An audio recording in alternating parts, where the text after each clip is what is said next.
안녕하십니까. 거꾸로 투자하는 쇼킹 부동산입니다. 국토부 장관 교체가 부를 3가지 중대한 변화 시작해보겠습니다. 변창훈 국토부 장관 후보자 청문회가 바로 내일 진행됩니다. 모든 언론과 국민들이 관심을 가지는 부분이죠. 과거의 부적절한 언행에 대해서 지금 많은 문제가 되는 부분이고, 도덕적인 부분에서 이제 많은 지적을 받고 있는 상황에서 어떤 식으로 헤쳐나갈지가 좀 관심을 가지는 부분인데, 저희는 일단 주택정책 하나만 보고 좀 판단을 해보겠습니다. 자, 이미 기자간담회와 인사청문회 답변 자료로 어떤 소신을 가지고 정책을 세울지가 이미 공개가 됐습니다. 온라인 기자간담회가 12월 18일 날 있었어요. 워낙 많은 관심을 가지다 보니까 후보자 신분으로 이례적으로 기자간담회를 진행했던 부분이고요. 인사청문회 답변 자료를 통해서도 이게 언론에 공개되면서 이제 어떤 식으로 흘러가겠다 예상이 되는 부분입니다. 자, 이 두 가지를 종합해 봤을 때 제 짧은 식견으로는 변창훈 후보자가 그래도 확실히 전문가 티는 난다는 부분이에요. 그리고 나름 자신의 소신하고 앞으로 어떤 계획이 있는지도 확실하게 나타나는 부분이고, 저희가 이분의 과거에 대해서 많은 정책의 수행에 대해서 좀 많은 지적을 했었던 부분인데, 그것도 지금 시대의 흐름에 맞게 이제 바꿔 나가는 부분도 어느 정도 반영이 돼 있다 생각을 합니다. 자, 그럼 앞으로 국토부 당장 내년부터 어떻게 바뀔지 하나하나 살펴보겠습니다. 자, 먼저 현재 정부의 부동산 정책 기조는 그대로 유지될 것으로 보입니다. 부동산 정책 기조 간단하죠. 다주택자 과세 강화하고요. 민간 정비 사업장의 규제를 강화해서 아무래도 이 민간 사업장의 과도한 시세 차익으로 부동산 시장이 과열되지 않도록 조절한다는 부분, 마지막으로 대출 규제로 금융 건전성과 부동산 시장 과열을 잠재운다는 부분, 한마디로 이 3가지를 종합해 봤을 때 투자 수요의 시장 진입을 차단하고 다주택자의 매물 증가로 부동산 시장 안정을 노력한다는 현 정부의 기조는 그대로 유지될 것으로 보입니다. 일부 답변에서는 약간 더 이제 과감한 규제가 더 나올 가능성도 언급이 됐어요. 대표적으로 종합부동산세 관련된 부분입니다. 자, 그럼 변창훈 후보자가 국토부 장관이 되면 현재 규제 중심의 정책은 똑같은데 과연 김현미 국토부 장관 시기와 어떤 부분이 달라질까요? 일단 전 크게 3가지 부분에서 변화가 일어날 것으로 예상이 됩니다. 자, 하나하나 살펴볼게요. 자, 변창훈 국토부 장관 시대 첫 번째 변화는 바로 부동산 통계 개편입니다. 이게 굉장히 중요한 부분이었어요. 그동안에 고구마 100개 먹은 것 같은 국토부 정책이 나왔던 근본적인 원인이 바로 이 부동산 통계의 오류부터 시작이 됐거든요. 이게 대표적으로 오류가 나타나는 부분이 바로 현 정부 들어서 3년간 서울 집값 상승률이 11%밖에 안 된다는 국토부 황당한 주장이 나오는 근거가 되기도 했습니다. 자, 실거래가 분석이나 KB지수 판단해봤을 때 52% 상승이 맞고 누가 봐도 이 정도는 올랐거든요. 근데 11%밖에 안 올랐다는 황당한 주장은 어디서 나올까? 이런 코미디 같은 이야기가 결국에는 국토부 통계가 잘못됐다, 여기서부터 시작이 됐거든요. 솔직히 이 부동산 통계가 잘못됐다는 거는 통계청에서 비판을 하는 부분인데, 이게 늦어지게 되면요, 부동산 시장의 과열 판단이 늦어지게 되고 정부가 시장 개입을 늦게 하다 보니까 결국에는 투자자들이 이 정부의 부동산 대책을 무서워하지 않는다는 부분이죠. 결국엔 10월 달에 대통령까지 나서서 이 부동산 관련 통계를 뜯어 고치라고 지시했던 부분입니다. 자, 그럼 KB통계와 한국부동산원 통계 차이는 무엇일까요? 이건 변창훈 후보자가 정확하게 알고 있어요. 자, 한국부동산원에서 집계하는 이 공공통계는요, 거래 가능한 적정 가격을 등록을 하게 돼 있어요. 그래서 조사원이 지금 호가 그대로 반영한 게 아니라 지금 호가가 높다 하더라도 거래가 없다 그러면은 이것은 거래 가능한 금액이 아니다, 실제보다 낮게 등록할 가능성이 있다는 부분, 한마디로 주관적 요소가 들어갈 수 있다는 부분입니다. 여기서 오류가 시작되는 거예요. 자, 근데 민간 통계인 KB지수나 부동산 114는 호가 중심으로 진행이 된다는 부분인데, 자, 이 두 가지의 근본적인 차이가 있습니다. 이 거래 가능한 적정 가격을 등록하기 위해서는 가장 중요한 변수가 있어요. 저희가 많이 말씀드렸죠. 바로 거래량이 따라와야 제대로 된 상승률이 반영이 된다는 부분이에요. 호가가 한꺼번에 쭉 올라갈 때 거래가 따라온다, 안 따라온다? 안 따라오고 호가만 오른 상태에서 오랜 기간 지속되는 경우가 있어요. 뒤늦게 거래가 따라온다는데, 그럼 한국감정원 통계 기준으로는 이런 뒤늦게 거래가 따라온 시점에서 급등이라고 판단하기 때문에 정부의 대응이 항상 늦었다는 부분이죠. 물론 민간 통계가 항상 옳다는 건 아니에요. 자, 이런 식으로 호가 중심으로 통계 통계를 작성하게 되면은 하락 시기에 실거래가와 괴리가 발생한다는 단점이 있는데 상승 시기에서는 오히려 호가 중심으로 판단하는 게 옳더라. 그러면은 한국 감정원 통계는 뭐가 무엇이냐? 하락할 땐 빨리 잘 반영하는데 상승은 조금 반영하다 보니까 이것을 다 합쳐버리면은 오히려 하락했네 이런 결과가 나올 수 있다는 부분이죠. 자, 이런 오류가 전 국민이 있다는 걸 다 알아요. 그런데 국토부 실무진하고 당 장관들만 이 부분에 대해서 인정을 안 해요. 그래서 맨날 주택가격이 왜 이 모양이야 불러도 자기네들 기준은 안 올랐대요. 자, 이런 황당한 주장이 계속 이루어졌었는데 일단은 국토부 장관이 취임하게 되면 이 통계부터 뜯어고칠 가능성이 커지고 있습니다. 자, 변창 후보자는요. 통계적 정확성과 별도로 국민이 일상생활에서 피부로 체감하는 집값과 차이가 있는 점은 개선될 여지가 있다. 그래서 국토부 장관이 취임하게 된다면 전문가 자문 등을 통해 적정 방안을 검토할 필요가 있다. 자, 이런 식으로 언급을 했습니다. 그런데 저희가 아까 말씀드렸잖아요. 문재인 대통령이 10월 말에 현재 집값 통계에 문제가 있다는 걸 인정하고 실거래가 중심의 통계를 반영을 강화해라 이렇게 지적을 했거든요. 근데 재밌는 게 국토부 실무진이라는 사람들이 대통령 통계 문제점을 지적한 지 2달이 다 돼가는데 아무런 액션이 없어요. 하다못해 연구 용역이라도 내야 될 거 아닙니까? 정 자신 없으면은 상승 시기에는 실거래가하고 호가만 잘 체크해도 중간화하게 될 건데 저는 왜 자꾸 이것을 고집하는지 이해는 못하겠고 일단은 국토부 장관이 취임해서 이 부분을 바꾼다니까 제 개인적으로는 잘된 결과가 나올 거라고 생각을 합니다. 자, 변창훈 국토부 장관 시대의 두 번째 변화는요, 바로 공공자가주택 도입 활성화입니다. 자, 온라인 기자간담회에서 국토부 장관 후보자는요, 공급방안을 통한 다양한 주택 공급 방안에서 3가지를 제시했어요. 분양주택 우리가 다 알고 있고 공공임대주택 그것도 2가지로 이제 단순화시켰어요.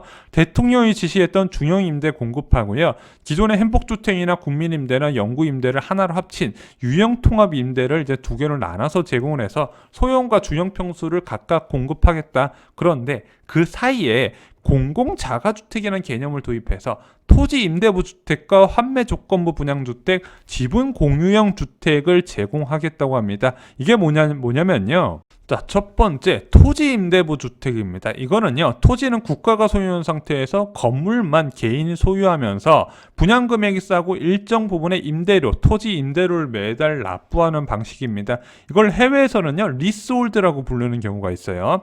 자, 그 리스홀드를 대한민국 토지 임대부 주택에 반영을 하면은 당연히 토지 가격은 제외하고 건물 가격만 분양을 하게 되면은 분양가 기준이 턱없이 낮아지게 되니까 당연히 이제 자산이 많지 않은 사람들도 분양을 받을 수 있다는 장점이 있죠. 두 번째, 환매 조건부 분양주택은요. 이게 아마 싱가포르에서 많이 하는 방식인데 분양받은 아파트를 공공기관에만 매각이 가능한 부분이에요. 한마디로 내가 이걸 소유해가지고 나중에 이것을 처분할 때 다른 사람한테 프리미엄만 받고 파는 게 아니라 공공기관에만 매각을 하기 때문에 한마디로 과도한 시세 차익을 노리고 실소유로 덤비는 사람을 이제 차단시키겠다 이런 목적으로 만든 주택입니다. 그래서 이런 환매 조건부 주택이 많으면요, 정부에서 주택관리청 같은 걸 하나 만들어서 이 환매 조건부 주택만 계속해서 실소유자한테 공급할 수 있는 이제 제도를 만들어야 되는 부분이 있습니다. 마지막으로 지분 공유형 주택이에요. 이건 뭐냐면은 분양 당시에 20에서 40%의 지분만 확보하고 20년에서 30년에 걸쳐서 100% 장기적으로 취득하게 한마디로 오랜 기간 주택을 보유하도록 유도하는 정책이다 이렇게 보시면 될 것 같아요. 그래서 단순하게 주택 분양 받은 다음에 이것을 일정 기간 이제 의무 거주 기간만 채우고 처분하면서 피를 받는 수요를 차단하고 실수자한테 장기적으로 거주할 주택을 공급할 목적으로 이런 지분 공유형 주택 이야기를 꺼낸 겁니다. 자, 왜 이런 유형들이 생겼을까요? 일단은요, 국토부 장관 후보자는 이렇게 이야기를 합니다. 모든 사람들이 분양을 받을 수 없는 여건을 감안을 했다. 왜냐면은 분양 같은 경우는요, 돈이 굉장히 많이 필요합니다. 기본적으로 계약금 요즘 20%는 무조건 받죠. 중도금 대출, 투기과열지구 같은 경우에 LTV가 40%밖에 안 되기 때문에 중도금 이해차는 내 돈으로 내야 돼요. 그럼 분양 금액의 40%는 내가 현금으로 갖고 있어야 된다. 그런데 자, 이 정도 중저가 아파트 분양받을 사람이 신용대출을 많이 받을 수 있다? 못 받는다. 한마디로 분양을 못 받는 사람들이 꽤 많네. 자, 이런 여유 현금 부족한 사람들을 위해서 이런 뭔가 제도가 만들어야 되지 않겠냐. 병창 후보자가 옛날부터 주장을 했던 부분입니다. 문제는 이런 식으로 분양을 희망하는 사람이 임대는 들어가기 싫어한다는 부분이에요. 그래서 분양과 임대 사이에 전세금만으로 분양이 가능한 이런 주택 유형을 만들겠다. 그리고 이 부분을 실천에 옮기겠다. 의지가 굉장히 강한다는 부분입니다. 자, 이 이름도 생소하고 과거에 이명박 정부에서 몇 번 진행했었던 이 정책 과연 실효성이 있을까? 쇼킹부동산 제 개인적인 의견으로는요. 저는 이렇게 생각을 합니다. 이 공공자가주택이요. 기존의 분양 물량을 침해해서는 절대 안 된다고 생각합니다. 만약에 분양시장의 공급이 너무 많아가지고 이제 미달이 나거나 이런 식으로 날 때 수요를 확대하기 위해서 도입한다면 오케이인데 지금은 분양 수요 자체가 너무 넘치는 상황에서 생소한 개념으로 도입하면 오히려 공급을 줄이게 될 것이고 기존 분양 가능 주택의 수요를 더 쏠리면서 프리미엄을 올리는 결과를 만들 것이다. 그래서 최근에 이런 공공자가주택이 언급되면서 기존 주택 매수 행위를 전 더 강해졌다. 개인적으로 이렇게 보고 있어요. 시장에서 원하는 거, 사람들이 원하는 거는 분양주택이라는 부분이죠. 그래서 저는 이게 나쁜 제도는 아니에요. 그런데 이것을 어떤 식으로 활용하면 좋냐? 가장 좋은 방법은요. 기업형 임대주택의 대안으로 제시한다는 부분이죠. 한마디로 분양은 줄이지 않고요. 임대 물량 중에서 기업형 임대 물량이라서 지금 기업들도 안 좋아하고 세입자들도 별로 안 좋아하는 제도가 있습니다. 이것을 이제 대통령이 지시한 중형 임대주택하고 이런 식으로 공공자가주택으로 공급하고요. 분양 물량은 줄이지 않고 계속 가야 된다는 부분이죠. 이미 임대 관련된 부분이 거의 절반 가까이 되는 수준에서 여기에 공공자가주택을 도입한다는 부분 정말로 위험한 생각이다. 개인적으로 이렇게 생각을 하고 있습니다.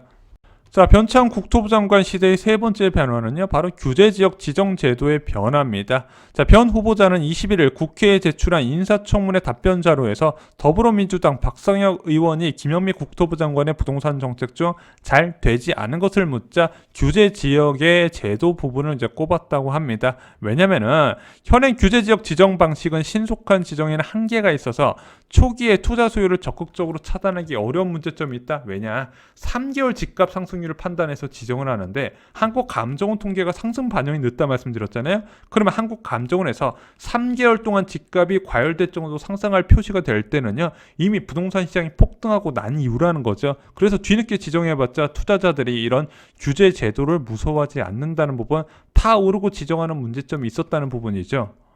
근데 지금은요, 취득세, 종부세, 양도세 중과 대상을요, 비규제지역 주택 처분 매수 상황에도 적용해야 될 정도로 좀 급박하게 돌아가고 있다 생각합니다. 얼마 전에 규제지역 지정이 이제 확대되면서 전국의 대부분 과열지역이 규제지역으로 묶이게 됐는데 저는 현재의 금리 상황에서는 규제지역 자체가 이제 의미가 없어졌다는 부분입니다. 계속해서 풍선 효과를 낳을 수밖에 없다는 부분, 이러다가 제주도와 울릉도까지 규제지역으로 지정될 가능성이 있다는 부분, 그냥 아예 다주택자 수요를 일시적으로 차단시키기 위해서 양도세 중과 부분과 취득세 중과 부분을 전 국토에 지정할 필요가 있다, 이렇게 생각을 합니다. 실소자가 주택을 매수하는 건 어쩔 수 없더라도 다주택자 유입만이라도 차단을 시켜야 된다는 부분이죠. 자, 변창 후보자가 장관으로 정식 임명될지는 현재는 알 수는 없습니다. 하지만 장관으로 임명이 된다면 그동안 국토부 정책의 미비점은 상당 부분 바뀔 가능성 조금이라도 좀 기대가 되는 부분입니다. 그런데 지금 들어와서 정책이 제대로 돌아간다 하더라도 이미 규제로 시장이 통제 가능한 수준은 좀 아니라고 봅니다. 결국에는 이제 금리적인 부분이 정상화가 돌아가야 되는 부분인데 일단 현재라도 정책을 잘 세워서 나중에 공급이나 금리 정상화 시기의 충격을 최소화하는 방안이 필요하지 않을까, 그것을 변창 후보자가 잘 해주길 개인적으로 기대를 합니다. 이상으로 쇼킹부동산 마칩니다. 좋아요, 구독, 공유 꼭 부탁드립니다. 감사합니다.